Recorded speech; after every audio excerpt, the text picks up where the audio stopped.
Okay, here we go. I think this is episode 21 now. And after many weeks of Sam will get another guest on and relying on Rob to get a guest, I'm pleased to say we've got Jeremy Freiburghaus. Oh, butcher that Wow. one a bit. Oh no.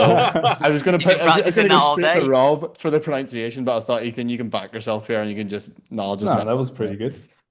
Yeah, just pulling your leggy. Go for it, Jeremy. How would you pronounce it then? You might get it similar to what I said, so we'll see. Freiburghaus would be the probably the most correct way. Okay, Jeremy Freiburghaus. Is that better? There That's we pretty go. good. That's Bit of really accent good. on there as well. Basically fluent now. So yeah, very pleased to have Jeremy on. DP World Tour player and many amateur and pro highlights to go through. And I think one of those is probably being a friend of Rob for many years as well. Would you say so, Rob?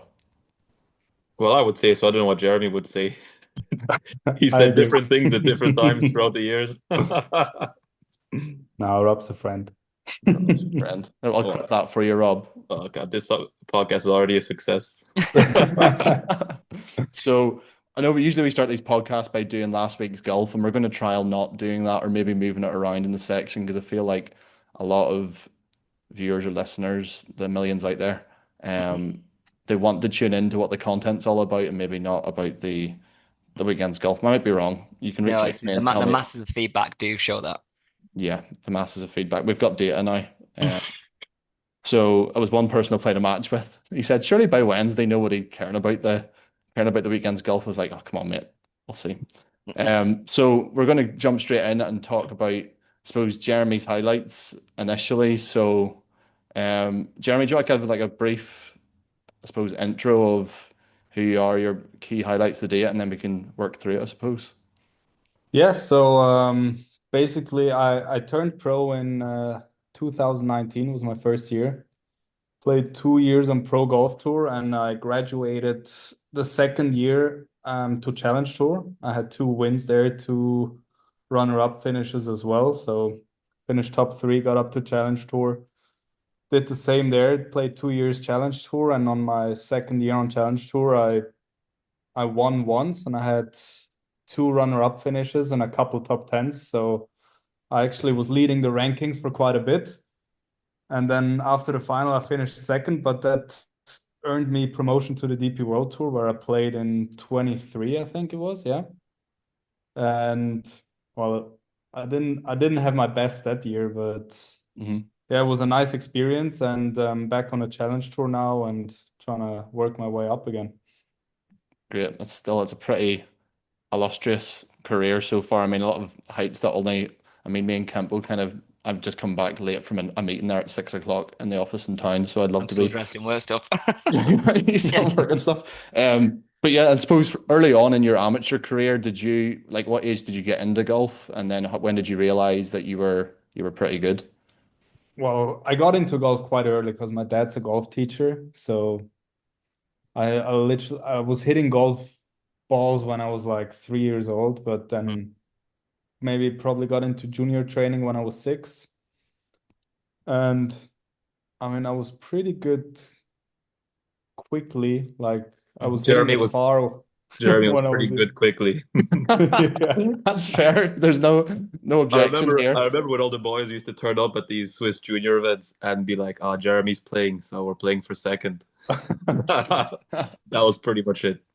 Yeah, and I remember I was so arrogant about it as well. I remember like posting on Facebook stuff that I was like, oh, I got an under 14 tournament today. Just write in the comments about how many shots I'm gonna win. No way. It was ridiculous. I might start doing that at the medal in Yeah. April. Yeah. The monthly medal, yeah. We did Start. touch on that last week, though. You do need a bit of that, don't you? It's important. So you feel like even early on you had a little bit of that, a bit of the I won't go say arrogance because I don't know you too well, so I don't want to offend you. But a bit of that Confidence. drive and self-belief. Let's call it Yeah, self-belief. To that. self-belief. Yeah, self-belief, yeah. Yeah. Yeah, Well, what would you I call it, would Rob? call it Maybe. self-belief. Yeah, I mean it was founded like he was winning everything. So Yeah, Rob was the one commenting in the comments saying, "Oh, free." Rob's the one with all the fake accounts sending the hater mail and everything. Yeah. yeah, I was there with Probably. my burner Karen account, being like, "Wait till you hit it OB on the first, Jeremy." So Uh, when were you part of the Swiss national team or the setup quite early then, Jeremy? I think in the proper national team I was in when I was like 15, and then I Okay. started playing like playing these junior European junior championships for Switzerland, like team championships. Played a couple of those. Yeah. And I've got here that you won the Finnish International Junior in 2012. Is that the breakthrough? Is that the breakthrough Oh, win? that was the break. That was my international breakthrough, definitely. I And think then yeah, You pulled that one out the 16. bag, Ethan. it was good. Yeah, it was good research. Where'd you I've done find this that? Good, Where'd weeks good in you research, find advance. isn't that? it? Weeks in advance. And then it's also here as well that you obviously you played Eisenhower Trophy. You played that twice, and you played a Wow. lot of other amateur, I suppose, international amateur events. But you also won the Memorial Olivier Barras, which is a professional event as an amateur. Yeah, I mean it's quite a famous event in Switzerland because the winner gets to play the Omega European Masters. Right. So that was probably the big thing about it. So I qualified for that tournament, and I think it was the first time playing there on the European tour. So Hmm. And how old were that you was then, Jeremy? I have no idea. Um, 2015, so we can work back. So Wow. yeah, 19, 18, 19. 19. 19. Yeah. I've seen a few Yeah, other winners. There's like pretty Harry Ellis strong won it field when that memorial as well, because a lot of pros come into play. It's because it's top player gets the spot for the DP Tour event. So you actually got quite a lot of good pros and good Mhm. amps that come through. So it's not an easy event to win at all. Have you played Yeah. it, Rob? I've played a few times, finished third once, but nowhere I near knew Jeremy's that's why level. you Like, mentioned it. Yeah, some good pros play it. And then, as you said, then you kind of, I suppose, at what point did you go, I'm going to turn pro? Well, my dream was already like when I was like 10 years old, my dream was always to be a golf professional. But then I kind of hit a little rough spot when I was like 14. Actually, when I went into the national team, I had like 1 or 2 years where I couldn't break 80. So I You're had to definitely friends with rethink a Rob little then. bit my career, but then Eden, that's a bit what then you're going through right now, isn't True. no, but then I got my shit together like when I was like 22, just when after I finished like school and stuff. I did like one amateur year after that where I focused only on golf. Had a few good results, and then I thought it was a good time to turn pro. Mhm. Did you go to college or university to play in a team, or did you play full-time like amateur alongside work, or how did that kind of go? Yes, so I did an apprenticeship in IT, which lasted 4 years. So you basically go to school 2 days a week and you work 3 days in a company for yeah, Mhm. for 4 years. But I had like a deal with the company and the school so I could take more holidays for golf tournaments and stuff like that. No. So Okay. that was good. Yeah, I suppose it kind of dispels the myth that you have to go to Yeah. college and do. I mean, it's quite a big thing now. We talk about the pathways, well, with college golfers, but there are plenty of professionals out there who didn't necessarily have to do that or go through that. So that's a good insight as well. So then you turned pro, yeah, as you say, in 2019, and then your first season was on the Pro Golf Tour. Yeah. And how did that first season go? Um, like so. I mean, I had like I couldn't really finish up on like on the top of the leaderboard.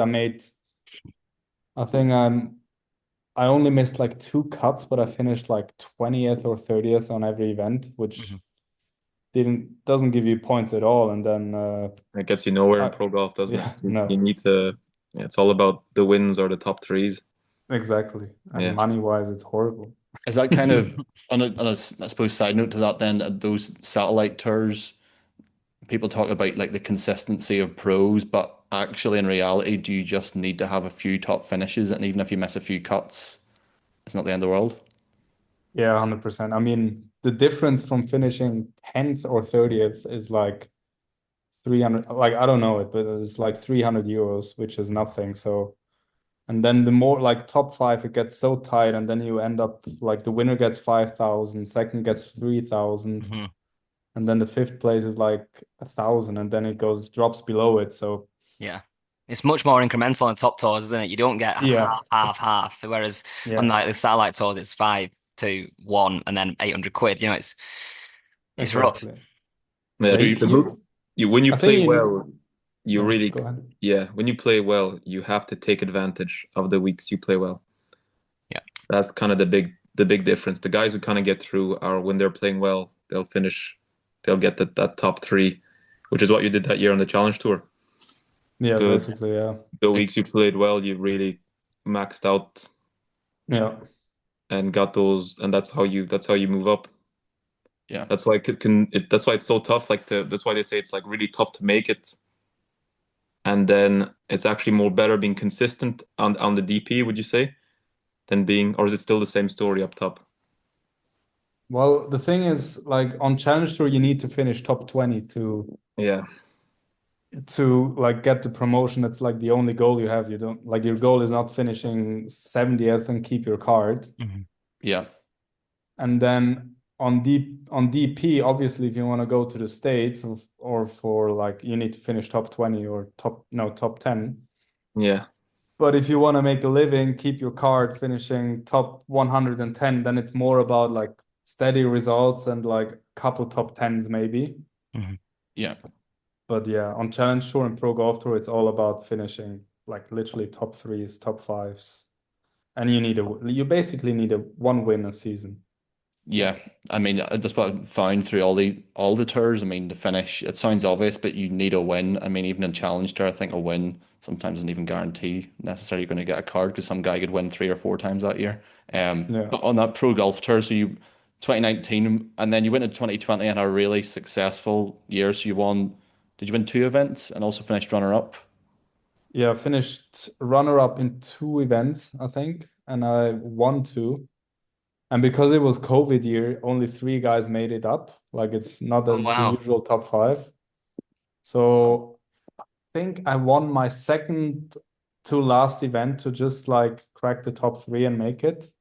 Wow. So it was quite intense. So that what would you say? Because you went now from. I mean, you won that Memorial Liver Barras, but I'm guessing, of course, there was pros playing that event. Would you say when you won the Pro Golf Tour, was that your first fully pro event that you won, or would you count the other one as a pro win as well? Mm, I mean, I would count the Pro Golf Tour event like as my first real pro event. Yeah. Hmm. Yeah.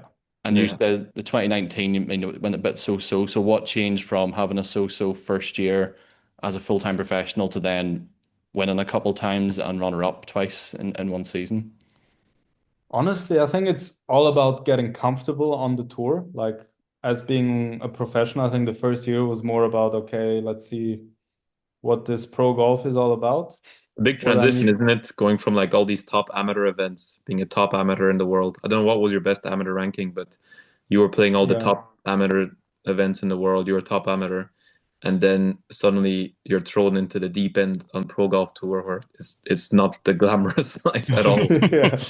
Yeah, Where like as a top amateur, you play all these like crazy good golf courses as well. Like if you Yeah. Mhm. play the amateur and stuff. And then you're always like traveling with a team and with your friends, everything is organized for you. Mhm. Like you just show up at the airport and Yeah. Swiss golf take care of you. Yeah. literally. And then you're pro golf tour and you're like your first tournament's in middle of nowhere in Morocco and like you're on your own and you're like, fuck. Yeah. That's where Yeah. it becomes a job, isn't it? That's it. That's where you realize. Yeah. Yeah, no, it's and then I remember when we had Jack Cope on, who had a good amateur career, and then went to pro golf tour. Well, no, sorry, into professional golf, and he said, as an amateur, it's easy to kind of get carried away with playing these big events, and then you go and play a pro event, and literally nobody cares because you're in a different game now. Did you Yeah. kind of feel that your first year in pro? Like you had a pretty good amateur career, well established playing the Swiss team. Did you feel like it was an entirely different game, or was it mainly like the lifestyle that was the issue that first year? Um, I mean, a little bit. I think once you turn pro, everything gets like reset to zero. Yeah. Like the You go only to the bottom, advantage you yeah. have as a good amateur is like if you're in the top 50 or top 20 in the world as an amateur, you're gonna get into like management, you're gonna get invites for DP World Tour, but like everything sets to zero. All your results from before just like they don't count. Mhm. So Yeah. and I Yeah. was like I was an okay amateur. I was like between 150 and 300 in the world, so I didn't have any like advantages with what I did as an amateur, so I just started from scratch anyways. Yeah. Yeah. And then, so getting that first win, talk us through it. Did you have runner-up finishes before your first win? How did you get across the line? What was kind of the journey to your first win? I mean, I had towards the end of the year, as on my first in my first year, I had a couple of good results, so it kind of gave me the confidence that I can win out there. And yeah, my first win was actually crazy. I was like, I think I won by 7 shots. No idea how I did that. I was like Mhm. leading by 6 or 7 shots. After 2 days, I was like, I had hole outs. Everything I touched with the putter went into the hole. Yeah. Like, fuck, that's, Did I you don't even notice know. any This like is easy. any This is easy. change in did you notice any kind of change in your game that was trending, or is it just that golfing where that week it was just your week? Well, it was definitely trend. Like my long game was already always my strength. And I feel like if I have a good week with my putter, like I can go really low. Mhm. So, and it was one of those weeks where like literally everything I touched with my putter just went into the hole and yeah, just It's one of made a those bunch weeks. of birdies. It's one of those weeks where usually you go, "Oh, I can't believe this guy's running away with it," and you were that guy that week. So Yeah. it's a Probably, pretty good yeah. feeling. But Jeremy's always had that kind of capability of going really low. I think that's what a lot of guys, in your amateur career, you won didn't you win like the tournament in South Africa? You shot like Yeah, yeah, 25 under for 4 rounds or something, 28 under for 4 rounds. yeah, something like that. Yeah. So like you you know how this is what we discussed on the pod before, where like you have to have that ability to shoot 20 to 25 under for Mhm. 3 rounds, 4 rounds. Yeah. And you knew like when you turn pro, like once you get hot and you can win. Because Yeah, you have to be shooting on pro golf tour, 20, 22 under to be winning even over 3 rounds. yeah, Yeah. 100%. I And mean, yeah, yeah. It's a different mentality, that, isn't it? I mean, from my personal experience, is that if I get to 3 or 4 in a competition, I usually don't stay there for very long. And there's been times where I've played with Ethan where I've been 3 or 4 on the night tee. Actually, it's happened twice in the same hole, and I've made a triple and double bogey because I'm not comfortable being there. I think it's a hmm switch in mentality to get to that score and go, right, let's see what we can do from here. It's instead of going, oh my God, I'm 4 under, let's consolidate, let's get the free wood out. It's having that mentality to push on. Yeah. yeah. But I think that's part of like the like experience, like. Well, once you're in this situation a couple of times, you get like more comfortable and comfortable. So one like you're gonna start with the top 10, and then the next time your goal is gonna be a top three. Yeah. So your kind of mindset starts to shift in the right direction. Mhm. Yeah. Would So you say within your mindset kind of shifted then from 2019 to 2020? Was there also like a kind of a growth, and you're like, okay, we're going to take it one step further here, or did it just happen I kind think of yeah, and naturally? it was the same on challenge tour as well. So one in the beginning, like I was happy making cuts, and then after I made a few cuts, I'm like, damn, I wanna finish top 10, and then you don't start like thinking about the cut line anymore. Then you start being more aggressive. Like when you're like 3, 4 under, like I need to be in the top 10. Yeah, I need to shoot 7 under. I don't know what, but you kind of like have a different mindset towards your goal. Like you want to finish top 10, not make a cut, and then you want to win a tournament. And Yeah, Yeah. Yeah, you're not That's so thinking interesting. you're not thinking about like I need to keep what I have. You're like I need more, Yeah. exactly. Yeah. and yeah, it's a And huge you shift look in at you look mindset. at Marco Pendra on it when he got a challenge tour and came and had his first season on DP, and he scraped by, just made it through. He said the biggest thing was I got the taste of the top 10 and then the top three, and then all of a sudden I realized I could win. And then once he Yeah. won, that was it. Every week was, and his game didn't really change. It was just his mentality going into the tournament. He felt like he belonged in the top five. Whereas when he was 100%. just scraping by, he was feeling like he was at 100 on the DP World Tour. Yeah, I Yeah. think that's funny how like that human. I think it's that human element that even it drips into golf as well. Like I know, like I work in sales, and like it'd be like the sales numbers are low, and then it gets to the end of the month, and they get really high, and then the CEO will go, "Oh, we should push for that higher number," and I'm No, like, "Well, a week ago you would have took the other number." So it's just yeah, like that human mindset of like you keep evolving, and then the goalposts keep changing. So, exactly. within 2 years, then you graduated from the Pro Golf Tour to the Challenge Tour. I think you finished third in the Pro Golf Tour Order of Merit. Hmm. And Well, then, that must have been fairly nervy if there was only three spots going into that final event, knowing that you were third and you needed to finish third. Yeah, I can't even remember like if I had to finish at a certain like place to keep my top three. I I can't. I think I did quite well in the final, but I can't remember like we'll if I just say had that to you had to do. hole out on the last or something. And you did it Yeah. just for the clicks. Yeah. But obviously, then, so yeah, you went from turning pro within a couple of years. You've went from having a so-so season to then winning twice, runner up twice. You're obviously in this winning position quite a lot. And then you go to Challenge Tour. And we've heard Rob say before that Challenge Tour is kind of the start of you feel like you've made it. Was that Yeah. kind of, do you kind of agree with that, or do you completely disagree with Rob?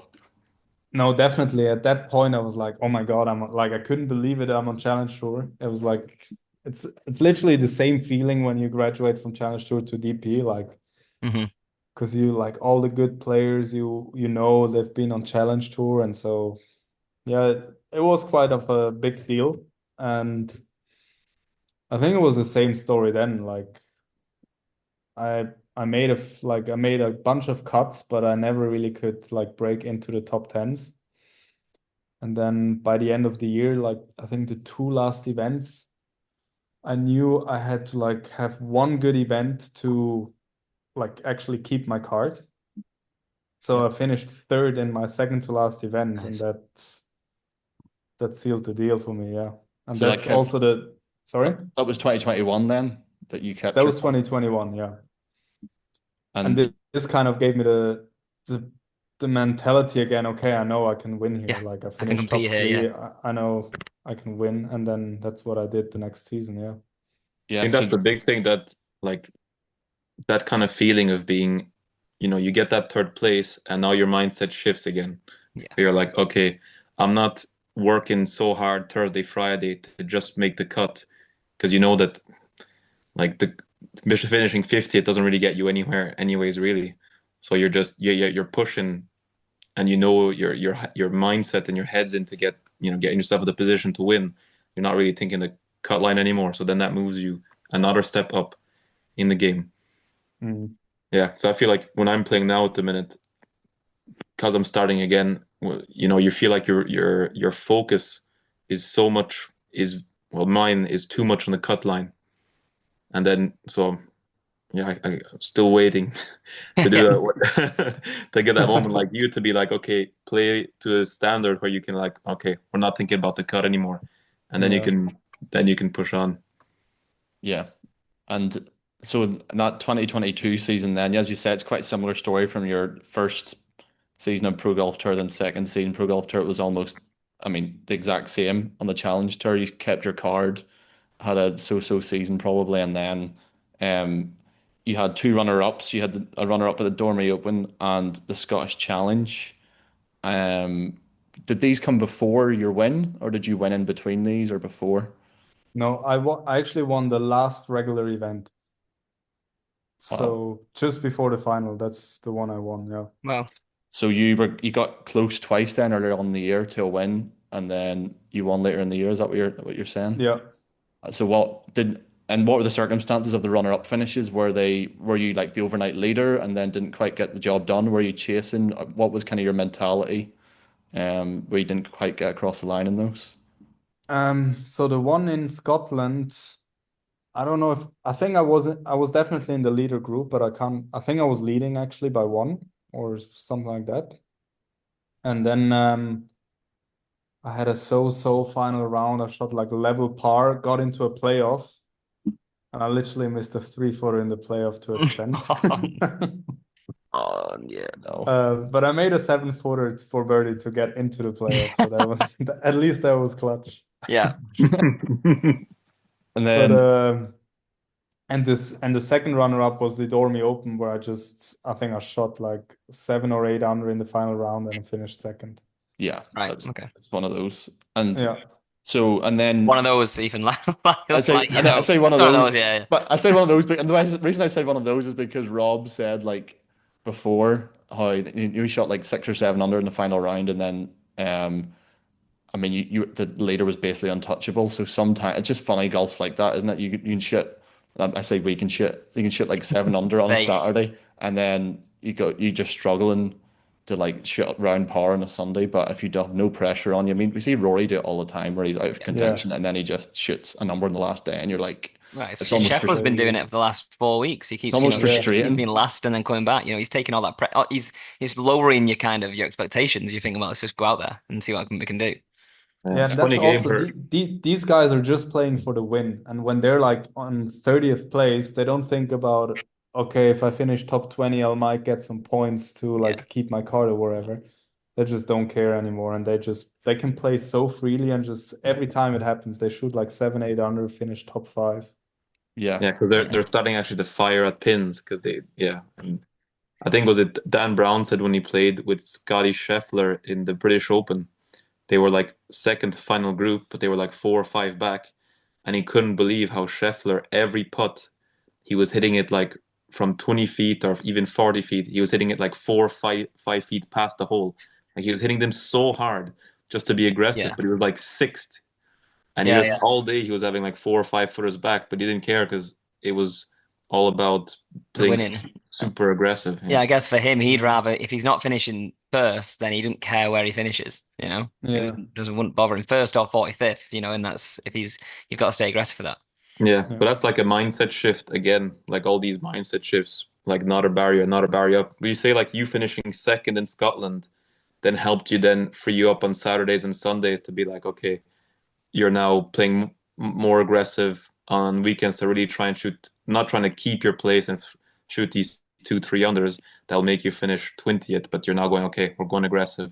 We're trying to shoot 6 and 7 to move up again, move up that level. Do you say that's what happened second part of the season? Yeah, 100%. I mean, I was like quickly in the top 10 of the rankings. So, and then every time I was like 30th or 40th, like I was in that like very chill mindset where I'm like, okay, like if I don't finish like top 10, there's nothing to gain in this tournament. And then you just play freely and you start shooting these low numbers on Sundays. And I think it also helped me getting that win on the last tournament because I was like in that position already twice. And Mhm. I remember I got into a playoff as well, and I told my caddy, man, I'm not gonna lose again in a playoff. Yeah. So yeah, we talk about this about how the reps, putting yourself in that position. I mean, just compare like, do you feel like the Scottish Challenge when you shot level par, do you feel like you just didn't have your best stuff, or were you a bit more defensive than the final round of when you won at the English Trophy? Or talk us through the mindset maybe going into the final day at the Scottish versus when you actually won at the English Trophy? I think it was the first time I was like like leading a tournament like on Challenge Tour in the final round. So it was a kind of an experience like I was probably playing too defensive from the beginning on because I was leading. I had no Yeah. one to chase. And then as soon as I started making a few bogeys and other guys took the lead, like I started making birdies again because I like hunting. Of So course, yeah, everyone does, yeah. exactly. Jeremy's a bit of a So hunter, by the way. yeah, so basically that, yeah. Great. And then, so obviously, yeah, you had successfully your own tour, as you say, finished it. And then we were talking about this actually just before, is that I thought you'd maybe topped the Challenge Tour rankings going to that final event, but you said you just got pipped by Nathan Kimsey in the end. How did that work out? Well, yeah, I mean, I knew I need to like win it or play really well to like keep my ranking, probably. But I also knew I can finish last and still probably finish second or third in the rankings. Yeah. You've already kind So of met your goal. yeah, so it was like more of a week where I tried to enjoy myself. My Yeah. family was there. We all knew we're gonna make it.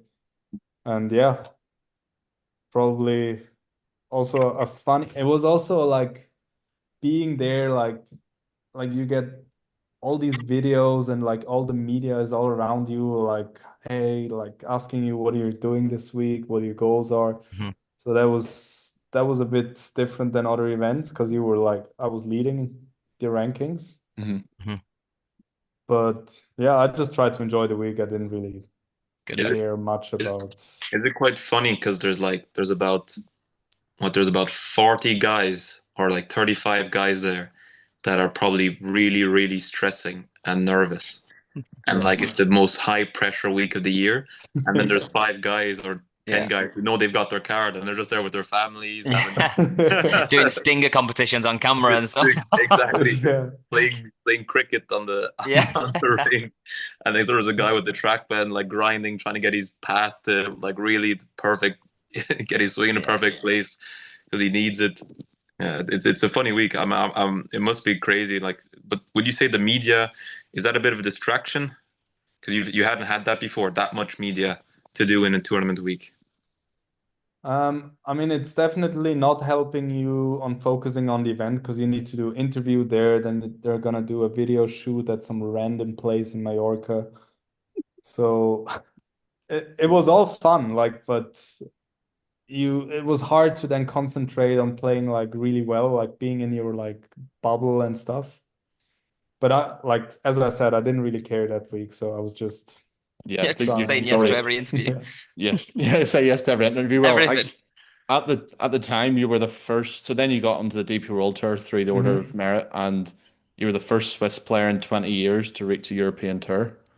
Is that why there was Wow. so much media attention around you at the time from Swiss media? And Yeah, definitely. I remember like I had so many requests. We even did like an own media day at my home club. I was like, what the fuck? Wow. Wow. Yeah, it was with the But main broadcaster, wasn't it? It was a big one.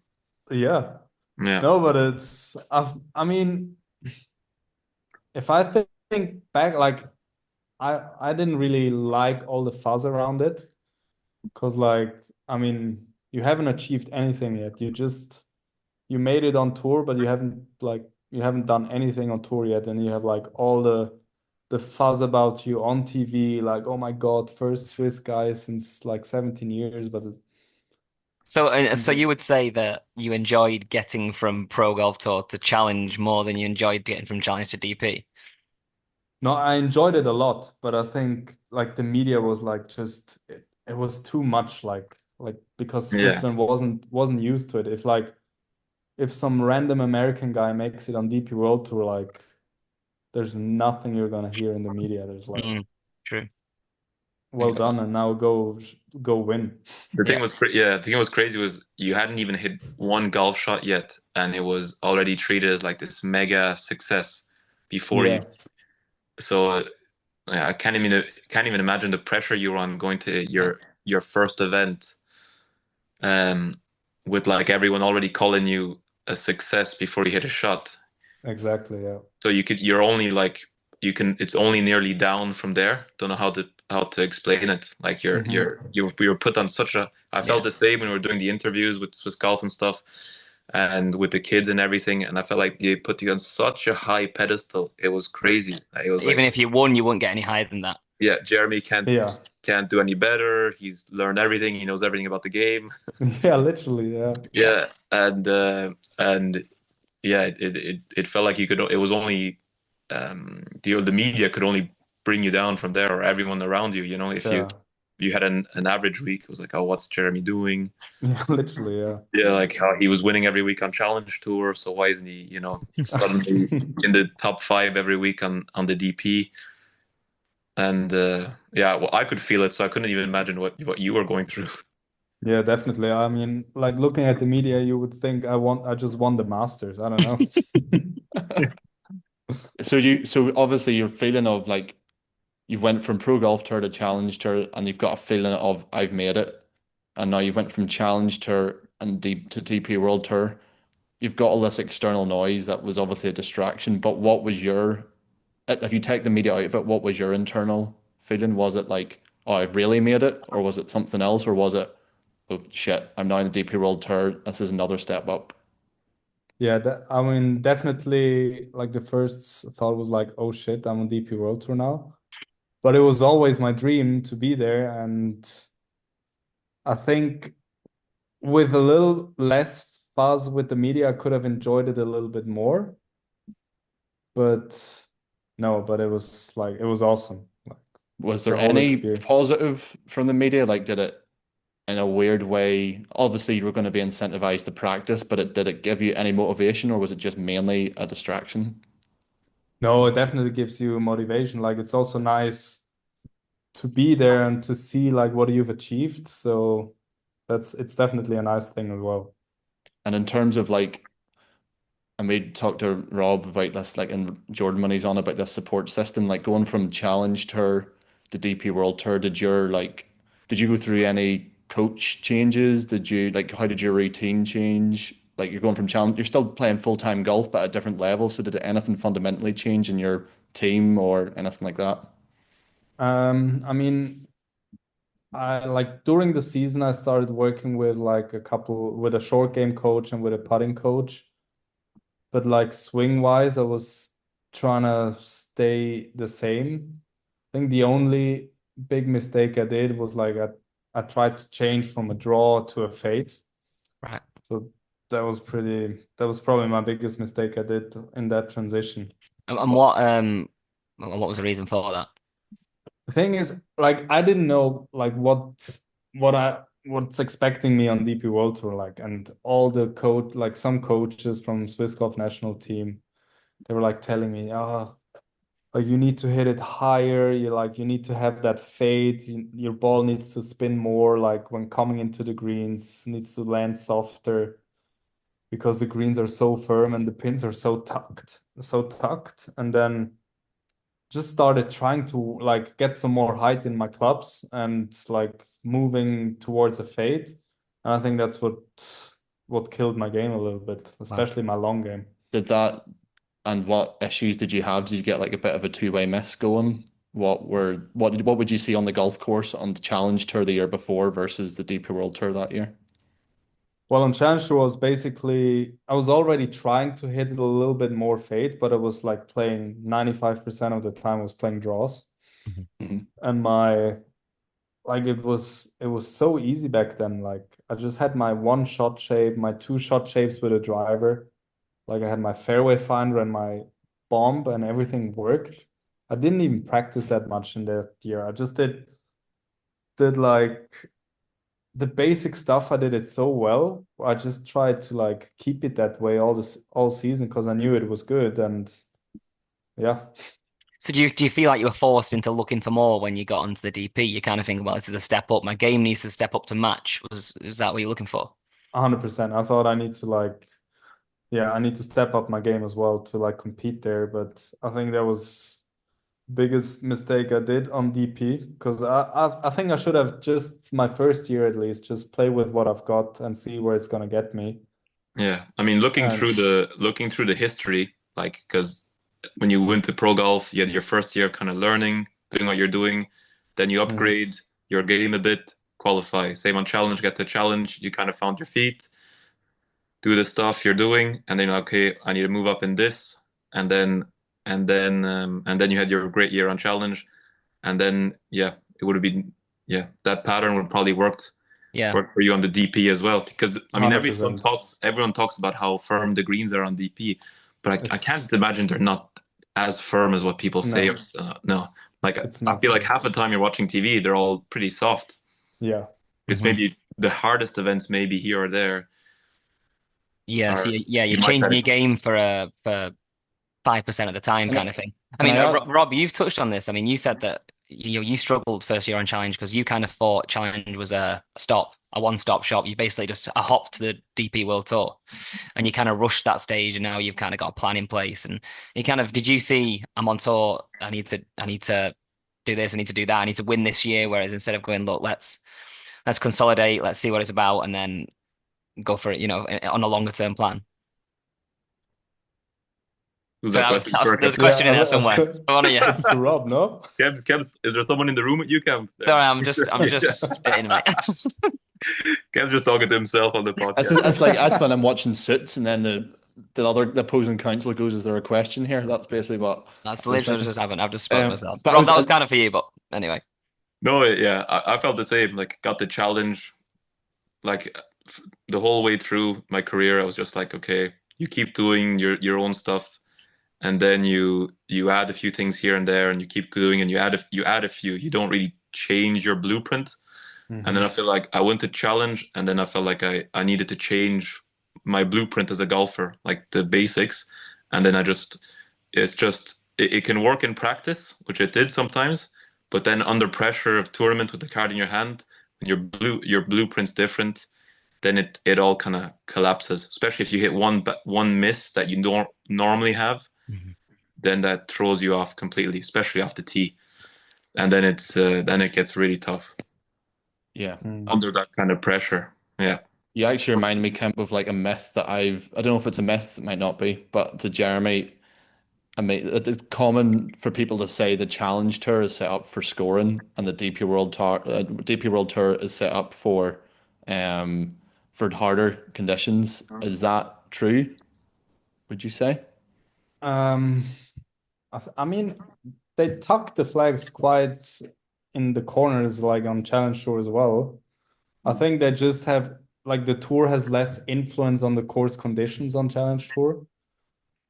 Yeah. So they, I mean, I don't know. I mean, the roughs maybe not as high as on main tour, like around the greens and next to the fairways, because they don't have the time to let them grow or the course like doesn't like I don't know how everything works, but Yeah. it's definitely like the course setup is a little bit easier. Like, yeah. Yes, I because it guess was I guess they have the same venues, don't they? On a lot of the time in the DP, it's the same venue. They have the same time, the same month the event's coming up, so they know how to get the course ready. And challenge, I'm assuming it kind of moves around a bit more in each Yeah, country. and I mean also for the golf courses, like for Cromontana, for example, it's a big thing to have the Omega European Masters because it's like a huge event. Yeah, And on Challenge Tour, it's just like for the promoter and Yeah. for the golf course, it's like it's The not a state of big the golf event. Like, course doesn't yeah, add, yeah, there's no TV real, they're not millions watching where I've got it. that'll make them come and play the course. Yeah. Yeah, I mean the Omega Masters is the best advert for Swiss golf ever, Yeah. isn't it? It's yeah. it's unbelievable. I get that to Yeah. be fair because you've got bigger considerations, the DP World Tour, you've got infrastructure for TV crews and hospitality, and I suppose it's more and like parking, like it's such a weird thing. But I remember Yeah, you've got living real in estate. Northern Yeah, Ireland and like Royal County Down, best golf course in the world, probably will never host an Open for a couple of reasons, but one of them is the infrastructure just not there. But like I was thinking, I don't know if you ever played the Northern Ireland Challenge. What was that, Galgorm? And Yeah, I did, now yeah.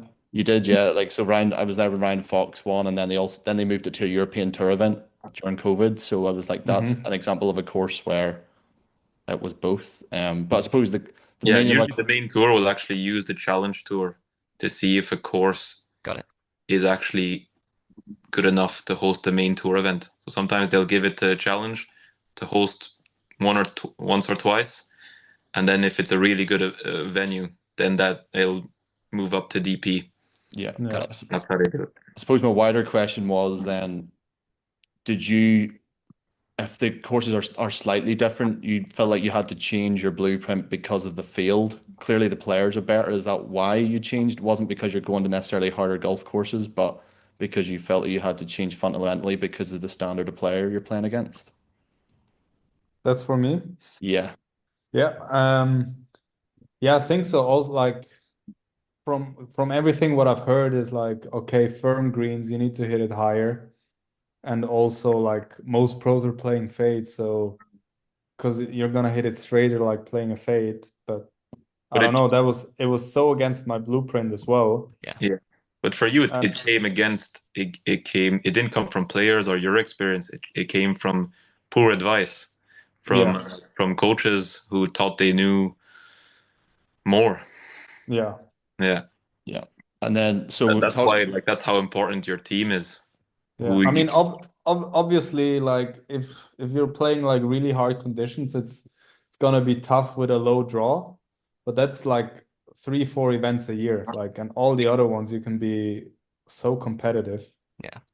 yeah, Makes for up for sure. those bad weeks. Yeah. Yeah, So yeah, then and talk as we us said, through like that. a bad week doesn't really matter as much as how good's your good week. Yeah. exactly.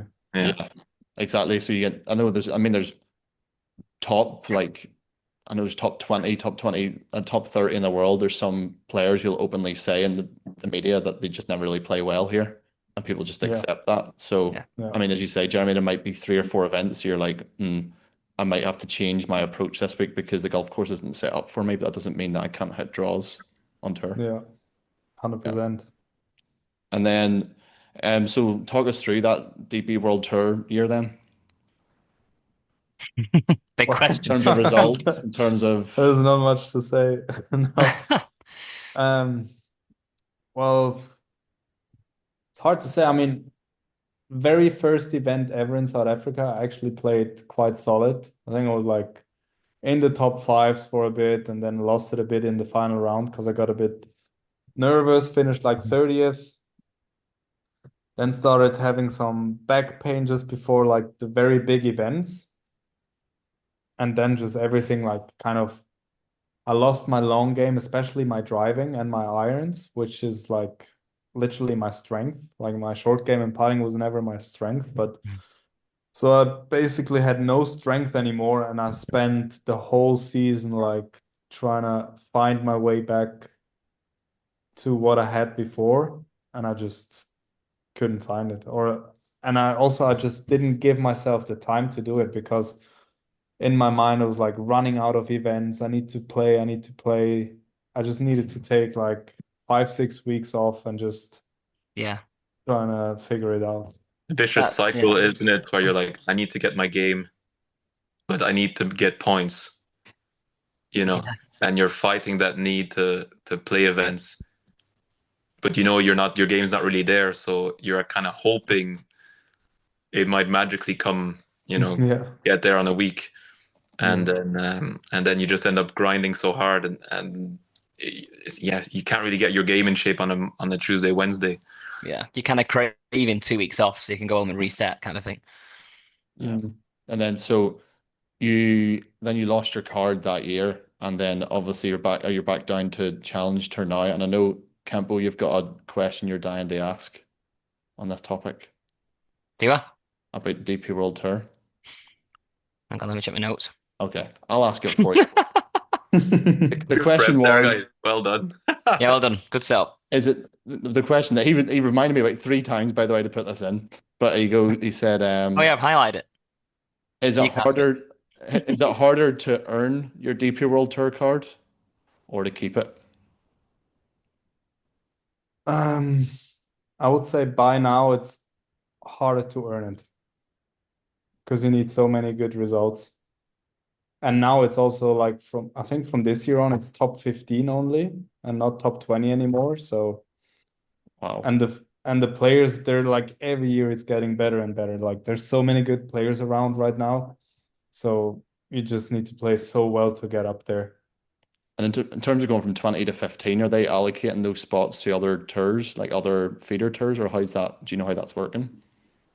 No, I think they had to like they did it because like all the guys who qualified through Q school, like most of them like barely played any events last year.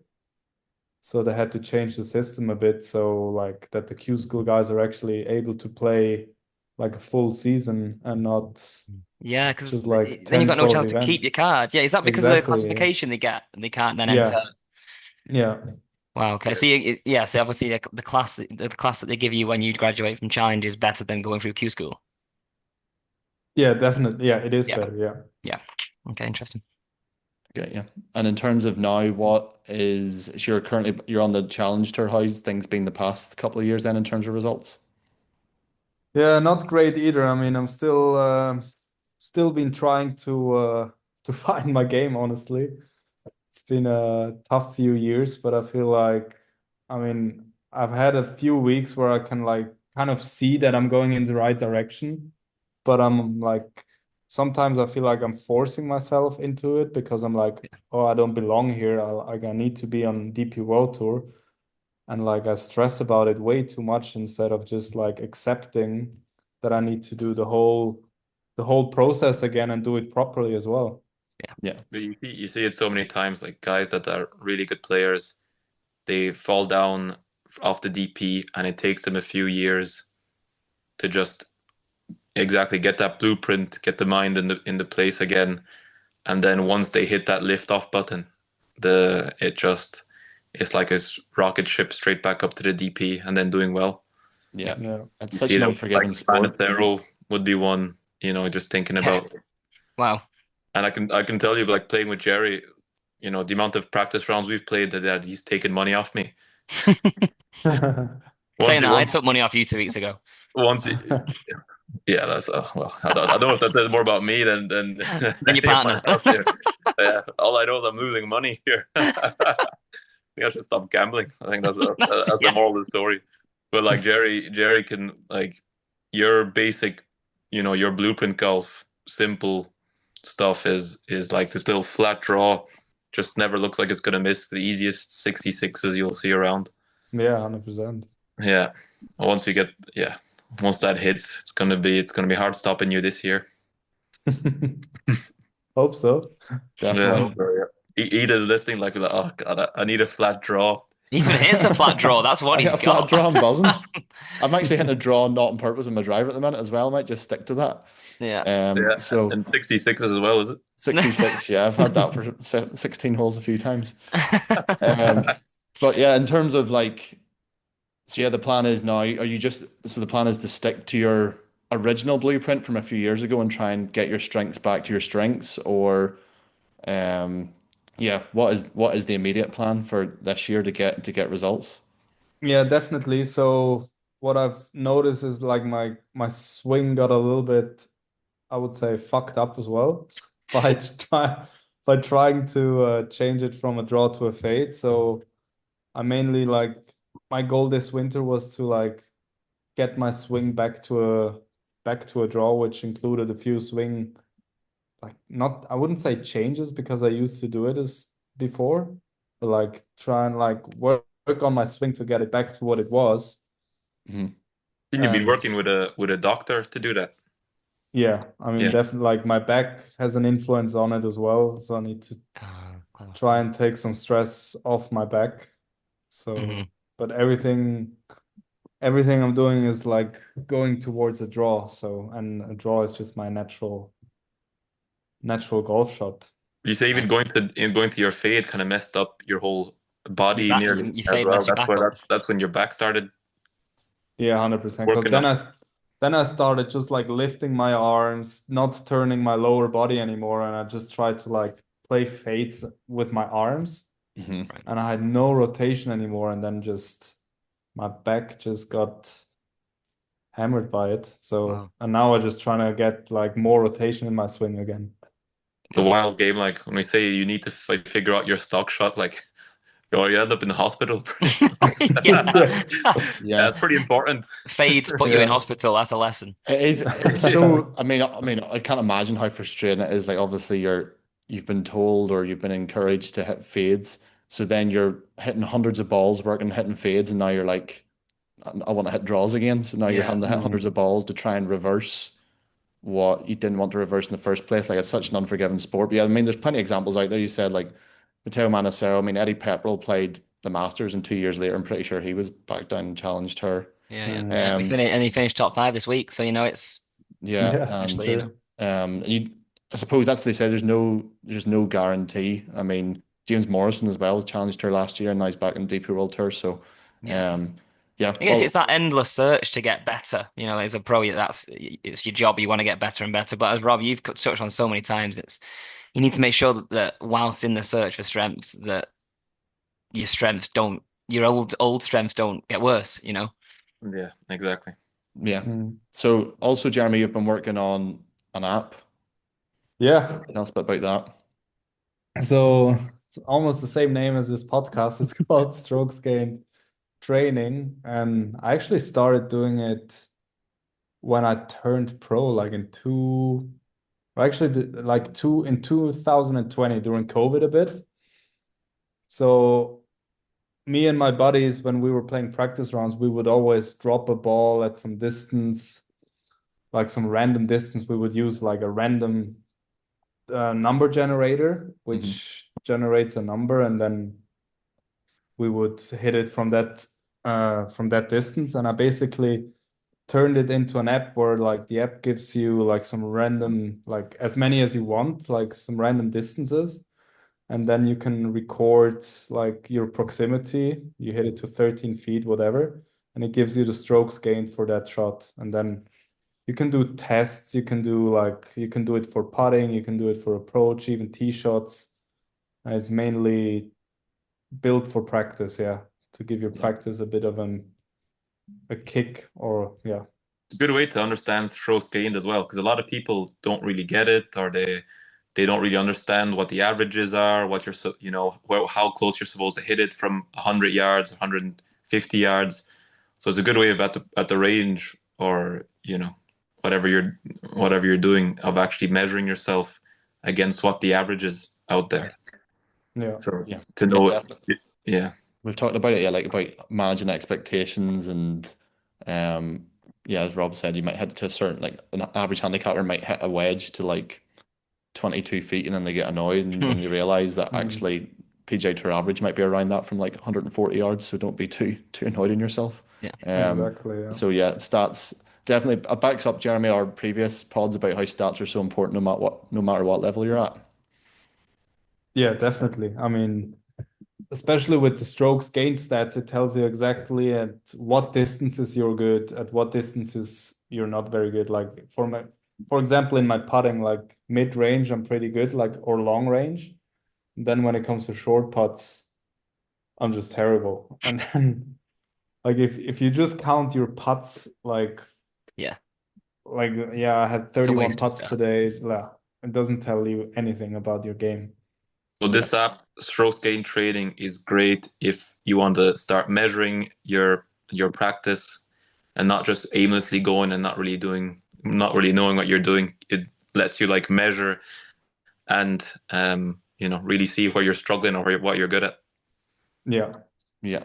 And the other reason I did this app is because if you have like other stats apps, you need to enter like a full round, like 18 Yeah. holes to like every shot. And with my app, you can just track your approaches into the green if you want. You don't need to track your putting or driving. You just track whatever shots you want to track, and Yeah. then you can see the results. It's a Yeah. practical concept. I think that's Ethan and I have touched on that.